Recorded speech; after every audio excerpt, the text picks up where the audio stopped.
Good morning everyone. आज हम पढ़ेंगे प्रथम पाठ 1 सुभाषितानी। सुभाषितानी का क्या अर्थ होता है हम देखते हैं। सुभाषित शब्द सु प्लस भाषित इन दो शब्दों के मेल से संपन्न होता है। सु का अर्थ होता है सुंदर मधुर तथा भाषित का अर्थ होता है वचन। इस तरह सुभाषित का अर्थ होता है सुंदर या मधुर वचन। प्रस्तुत पाठ में सुक्ति मंजरी, नीति शतकम, मनुस्मृति, शिशुपाल वधम, पंचतंत्र से रोचक और विचार परक श्लोकों को संग्रहित किया गया है। कहने का तात्पर्य यह है कि यहाँ पर हम जितने भी श्लोक पढ़ेंगे वे सभी सुंदर और मधुर वचन हैं और ये सब जहाँ से लिए गए हैं उन उपन्यासों के नाम यहाँ पर दिए गए हैं जो कि संस्कृत में लिखे गए थे। उपन्यास फिर से देख लीजिए। सुक्ति मंजरी है, नीति शतकम, मनुस्मृति, शिशुपाल वधम, पंचतंत्र, इन सभी से यहाँ पर श्लोक लिए गए हैं। आइए श्लोक को पढ़ना प्रारंभ करते हैं।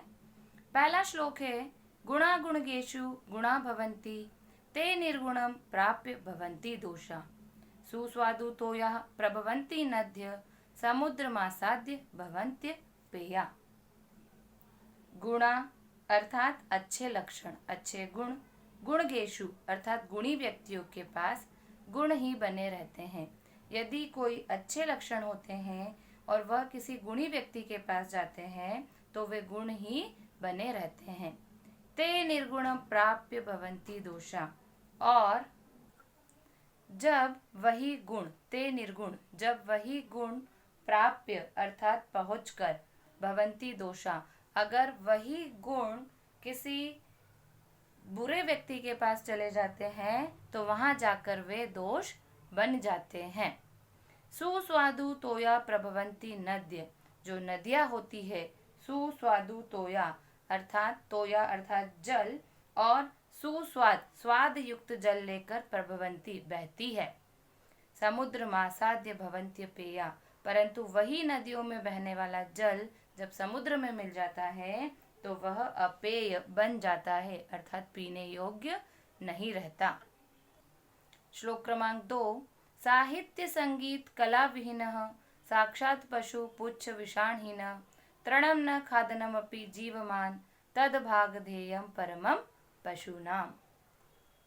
साहित्य संगीत कला विहीन अर्थात जो व्यक्ति साहित्य संगीत और कला से रहित है, साक्षात पशु पुच्छ विषाणहीनः, वह उस पशु के समान है जिस पशु की पूंछ नहीं होती है। तृणम न खादनमपि जीवमान, ऐसा पशु जिसकी पूंछ नहीं है वह घास न खाते हुए भी जीवित है। तद भागधेयम परम पशूनाम, यह तो पशुओं के लिए सौभाग्य की बात है।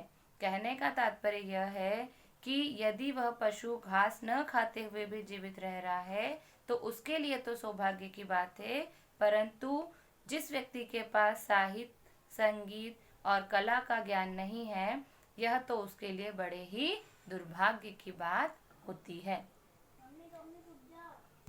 श्लोक क्रमांक 3 लुब्धस्य नश्यति यशः पिशुनस्य मैत्री नष्टक्रियस्य कुलमर्थ परस्य धर्मः विद्याफलं व्यसनिनः कृपणस्य सौख्यं राज्यं प्रमत्त सचिवस्य नराधिपस्य। लुब्धस्य अर्थात लोभी व्यक्ति का यश मान सम्मान नष्ट हो जाता है। पिशुनस्य मैत्री, चुगलखोर व्यक्ति की मित्रता नष्ट हो जाती है। नष्ट क्रियस्य कुलमर्थ परस्य धर्म, निकम्मे व्यक्ति का कुल नष्ट हो जाता है और जो अर्थ परक होता है उसका धर्म नष्ट हो जाता है। विद्या फलम व्यसनिनः, जो बुरी आदतों का शिकार होता है उसको मिलने वाली विद्या का फल नष्ट हो जाता है। कृपणस्य सौख्यम, और कंजूस व्यक्ति का सुख नष्ट हो जाता है। राज्यम प्रमत्त सचिवस्य नराधिपस्य, और जिस राजा के राज्य में चापलूसी करने वाले मंत्री होते हैं ऐसे राजा का राज्य भी नष्ट हो जाता है। श्लोक क्रमांक 4 पित्वा रसंतु कटुकम मधुरम समानम माधुर्यमेव जनन्ये मधुमक्षिकासो संतस्तथैव समसज्जन दुर्जनानां श्रुत्वा वचः मधुर सुक्तरसम सृजन्ति। मधुमक्षिकासो अर्थात मधुमक्खी, माधुर्यमेव अर्थात शहद, पित्वा रसम तु कटुकम मधुर समानम माधुर्यमेव जनन्येव मधुमक्षिकासो।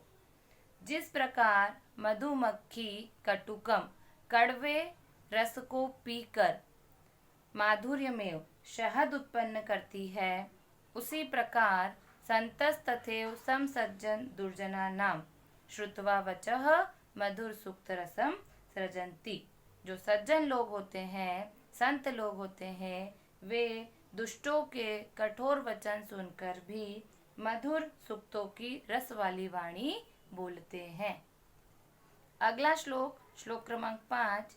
विहाय पौरुषम यो हि देवमावलंबते प्रासाद सिंहवत तस्य मूर्धनि तिष्ठन्ति वायसा।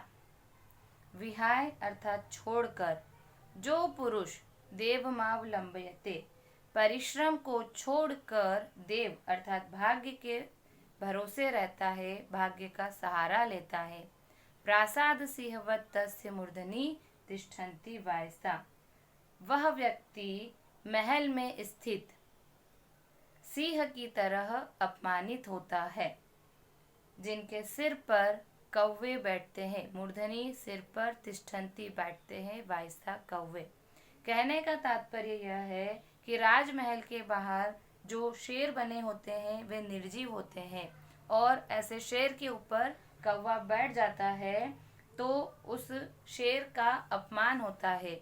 उसी प्रकार जो व्यक्ति भाग्य का सहारा लेता है वह भी उसी प्रकार अपमानित होता रहता है। श्लोक क्रमांक 6। पुष्प पत्र फल छाया मूल वल्कल दारु भी धन्या महीरुहा येषाम विमुखम यान्ति नार्थिनः।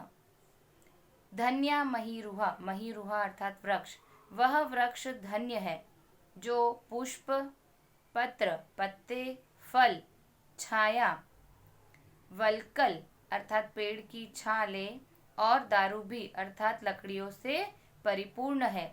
येषाम विमुखम यान्ति नार्थिनः, क्योंकि इन वृक्षों के पास याचक, नार्थिनः अर्थिनः अर्थात याचक, मांगने वाला कभी भी विमुख निराश होकर नहीं लौटता है। श्लोक क्रमांक 7। चिंतनीया हि विपदाम आदावेव प्रतिक्रिया न कूपखननम युक्तम प्रदीप्ते वहनीना ग्रहे।